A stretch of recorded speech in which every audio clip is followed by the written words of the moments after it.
আসসালামু আলাইকুম ভিউয়ার্স, কেমন আছেন সবাই? আন্তর্জাতিক মিডিয়াগুলোতে ইরানের সাবমেরিন প্রযুক্তি নিয়ে আলোচনা চলছে বেশ জোরে সোরে। ইরানের সাবমেরিন প্রকল্প শুরু হয়েছিল অনেকটা নীরবে, কিন্তু তাদের প্রতিরক্ষা শক্তি আজ বিশ্বকে তাক লাগিয়ে দিয়েছে। ইরান কিভাবে ঘাদির ক্লাস সাবমেরিন তৈরি করলো, কাদের থেকে সাহায্য পেল এবং কেন এই অস্ত্র নিয়ে আমেরিকা ও পশ্চিমারা এত আতঙ্কিত? ইরানের সাবমেরিন প্রকল্প একটি চমকপ্রদ সামরিক কৌশলের উদাহরণ। আজকের ভিডিওতে আমরা বিশ্লেষণ করব ইরানের সামরিক কৌশল, তাদের প্রতিরক্ষা উন্নয়ন এবং সাম্প্রতিক উদ্ভাবন সম্পর্কে। ইরান তার সাবমেরিন প্রকল্প শুরু করে 1980-র দশকে ইরাক ইরান যুদ্ধের সময়। দেশটি তখন একদিকে আর্থিক অবরোধ, অন্যদিকে প্রতিরক্ষা চ্যালেঞ্জের সম্মুখীন হয়। ইরানের সামরিক নেতৃত্ব বুঝতে পেরেছিল যে হরমুজ প্রণালী, যা বিশ্বের তেল পরিবহনের গুরুত্বপূর্ণ রুটগুলোর মধ্যে অন্যতম, এটিকে সুরক্ষিত রাখা কৌশলগতভাবেই অত্যন্ত জরুরি। ইরানের সাবমেরিন প্রকল্প শুরুতে একান্তই সীমিত পরিসরে ছিল। তারা সাবমেরিন প্রযুক্তির জন্য চীন, উত্তর কোরিয়া এবং রাশিয়ার উপর নির্ভর করেছিল। প্রথম দিকে ইরান কিছু পুরনো সাবমেরিন আমদানি করে এবং সেগুলোর প্রযুক্তি বিশ্লেষণ শুরু করে। পরে তারা এই প্রযুক্তি নিজেদের প্রয়োজন অনুযায়ী কাস্টমাইজ করতে শুরু করে। ঘাদির ক্লাস সাবমেরিন ইরানের সাবমেরিন শিল্পের একটি বড় সাফল্য।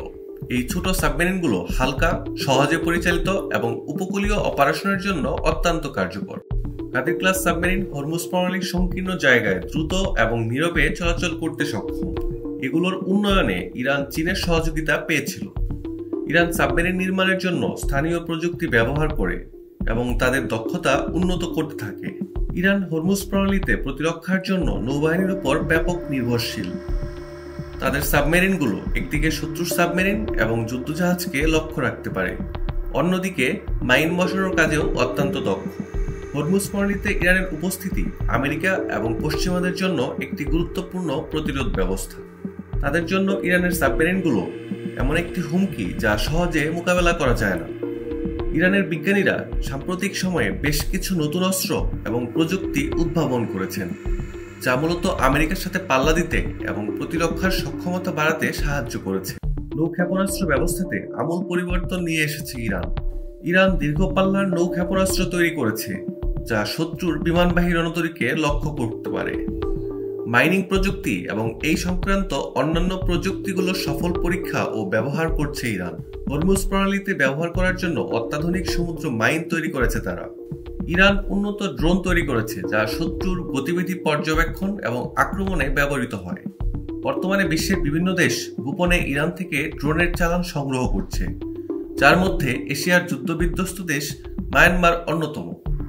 এর পাশাপাশি রাশিয়ার মতো উন্নত দেশেও ইরানের অস্ত্রের প্রতি যথেষ্ট আগ্রহী, বিশেষ করে ড্রোন শিল্পের প্রতি। রাডার এভিডিং সাবমেরিন প্রযুক্তি ব্যবহার করে ইরান গোপন সাবমেরিন প্রযুক্তি উন্নয়ন করছে, যা শত্রুর রাডারে ধরা পড়ে না। বর্তমানে ইরান যে ধরনের সাবমেরিন প্রযুক্তি নিয়ে কাজ করছে, সেগুলো ভবিষ্যতে স্টিলথ সাবমেরিন অথবা বলা যায় অদৃশ্য সাবমেরিন হিসেবে সামনে আসতে পারে। ইরানের স্থানীয় প্রকৌশলীরা সবচেয়ে কম খরচে সাবমেরিন তৈরি প্রযুক্তি উদ্ভাবন করেছেন। বিভিন্ন ডিজাইন, আকার এবং ক্ষমতার সাবমেরিনগুলো ইরান নিজেরাই উৎপাদন করে এবং নিজেদের ইচ্ছা অনুযায়ী তারা সাবমেরিনগুলোর ক্ষমতা বাড়িয়ে থাকে, যেটা আমেরিকার জন্য সবচেয়ে ভয়ের কারণ। এখন আসি কেন ইরানি অস্ত্র ভীতিজনক আমেরিকা এবং পশ্চিমাদের জন্য।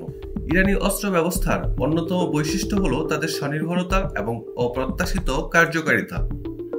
আমেরিকা এবং পশ্চিমারা ইরানের অস্ত্র থেকে ভয় পায়, কারণ ইরানি অস্ত্র স্থানীয়ভাবে তৈরি হওয়ায় অবরোধের প্রভাব খুব কম পড়ে। ইরানের যুদ্ধ কৌশল আক্রমণের চেয়ে প্রতিরক্ষায় বেশি কার্যকর। ইরানি অস্ত্রগুলো সাধারণত কম খরচে তৈরি হয় এবং এর কার্যকারিতাও বেশি।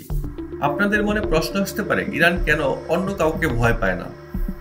ইরানের সামরিক মনোভাব তাদের ইতিহাস এবং আদর্শের উপর ভিত্তি করে গড়ে উঠেছে। দেশটি মনে করে যে প্রতিরক্ষা ব্যবস্থা এবং সামরিক শক্তি শক্তিশালী হলে শত্রুরা সহজে আক্রমণের সাহস দেখাবে না। ইরানের নেতৃত্বে এই বিশ্বাস অটল যে আত্মরক্ষা এবং স্বনির্ভরতা তাদের স্বাধীনতা এবং সার্বভৌমত্ব রক্ষার মূল চাবিকাঠি। এ ধরনের তথ্যমূলক ভিডিও পেতে মিলিটারি অ্যানালাইসিস চ্যানেলটি সাবস্ক্রাইব করে দিন। পাশাপাশি ফেসবুকে আমাদের ভিডিওগুলো দেখতে চাইলে মিলিটারি অ্যানালাইসিস পেজটি ফলো করুন। ধন্যবাদ।